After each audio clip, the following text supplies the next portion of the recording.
And greetings YouTube gamers, welcome to another episode of Retro Radar. My name is Johnny Retro and welcome to the channel. So guys, this video is kind of a sequel to a couple of videos that I've done a couple of months ago. On the first video we've talked about 5 rare and or expensive games that I would love to have in my collection, but unfortunately I just can't find them or pay for them. The following up video was about 5 rare and or expensive video game consoles that I would like to have in my collection. And today's video, well, this is the part 3 of this series of videos. And today I'm going to share with you 5 video game add-ons that I would like to have in my collection, but unfortunately they're just too expensive or too rare for me to get. I will leave the links of the previous videos in the description box below so you guys can check it out. However, if you're new on the channel, feel free to subscribe and hit that notification bell so you won't miss a thing. So without further ado guys, let's jump into the video right after this.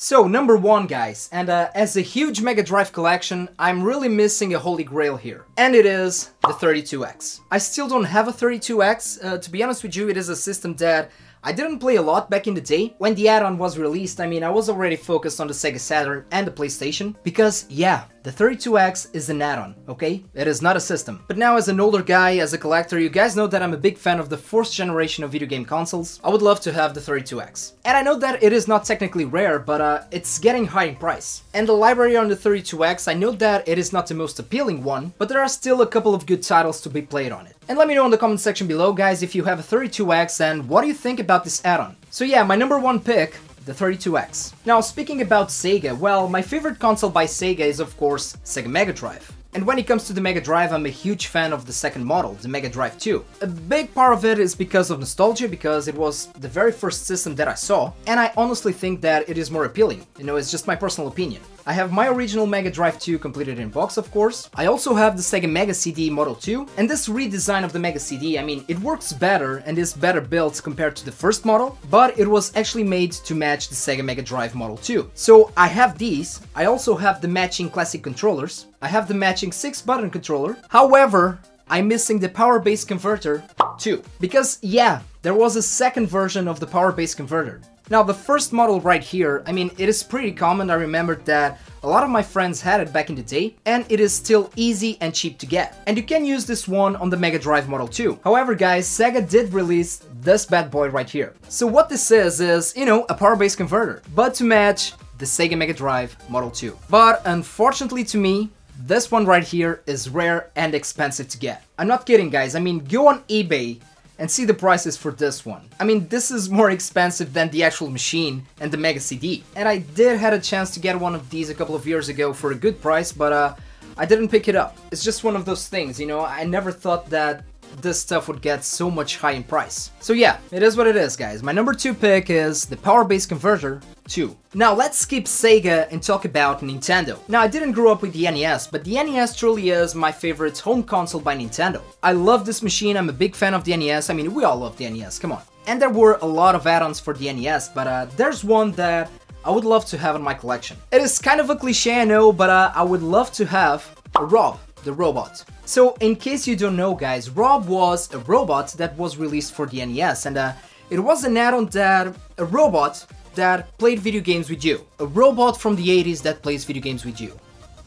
That is awesome. And I'm not kidding. So Nintendo released R.O.B in 1985 because Nintendo at the point, especially on the North American market, was trying to promote the NES as a toy, not a video game console. Because remember guys, this was after the video game crash of '83 in North America. Then when the thing caught up, you know, with the release of Mario, R.O.B was just forgotten. So it is a rare add-on to get these days. And unfortunately for me, it was not even released here in Europe. It was only released in Japan and North America. Only 2 games were actually made to function with R.O.B. One is Gyromite and the other one is Stack Up. And these are pretty uncommon as well. R.O.B was released as part of the deluxe set and it was also sold separately. Like I said guys, it was never released here in Europe. So yeah, my third add-on, R.O.B the robot. Now number 4, let's go way back to the past and talk about the Atari 2600. Again, a system that I didn't grow up with, but I love to collect for it and I love to play my good old Atari 2600. That's why I would love to have the StarPath Supercharger add-on. Now, a lot of people don't know what this is, so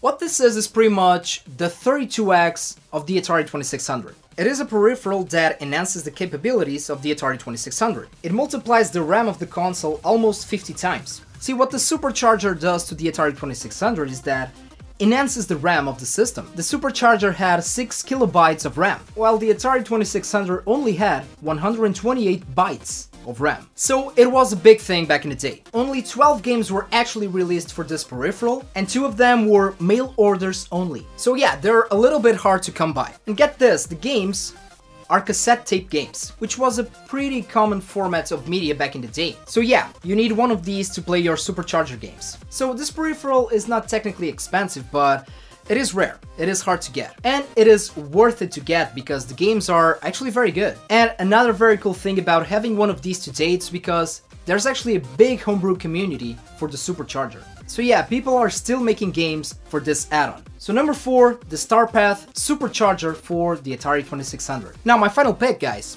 I want to bring a handheld peripheral to this list. I like to collect, obscure old school's handhelds. And one of my personal favorites, it is the Quickshot Supervision. I have a review about this baby right here, so link in the description box below for you guys to see the review. Now the Supervision was an interesting portable console. In terms of hardware, in my opinion, it is actually better than the Game Boy. But the library, it is not so good. So another very cool thing that I like about handhelds is the fact that in some cases we can actually play these games on the TV. For example, we can play Game Boy games on the Super Nintendo with the Super Game Boy. Or we can use the Game Boy player on the GameCube, so we can play the entire library of the Game Boy and the Game Boy Advance. And with the cable, we can actually use our Game Boy Advance as a controller. So I love stuff like this. And there was actually an official add-on, so you guys could play your Supervision games on the TV. And I'm talking about the Supervision TV Link cable. So this bizarre thing right here, it is pretty much a base station where you can plug your Supervision and output it to the TV. It displayed 4 different shades of gray, and it actually improved the gameplay of the games, I mean, frame-wise. But guess what? It is rare and expensive. And I'm talking about crazy expensive. It is the most expensive add-on from this list for sure. Now the interesting thing is that there was supposed to be a cable released for this that outputted full colors, but that cable was never released due to the failure of the Supervision. But there are a couple of prototypes out there. Those are even harder to find. Some people say that Nintendo stole this idea for the Super Game Boy. And I mean, I don't know about that. And there you go, guys, this was the video. I really hope that you guys have enjoyed this video, and please let me know on the comment section below what rare and expensive add-ons you guys would like to have on your collections. Also, let me know if you knew about any of the add-ons that I've talked about on this video. Let me know on the comment section below. And as always, guys, thank you so much for watching. Don't forget to put a like on this video, please subscribe to the channel, and take care of yourselves, take care of the gaming community, and game a lot.